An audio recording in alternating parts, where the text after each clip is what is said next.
உலக பூக்களின் வாசம் உனக்கு சிறை பிடிப்பேன். உலர்ந்த மேகத்தை கொண்டு நிலவின் கரை துடைப்பேன். ஏனென்றால் உன் பிறந்த நாள், ஏனென்றால் உன் பிறந்த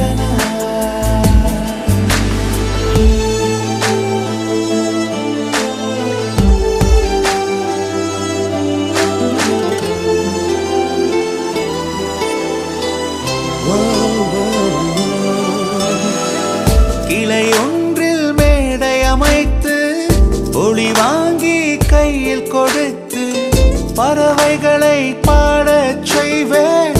இலையெல்லாம் கைகள் தட்ட அதில் வெல்லும் பறவை ஒன்றை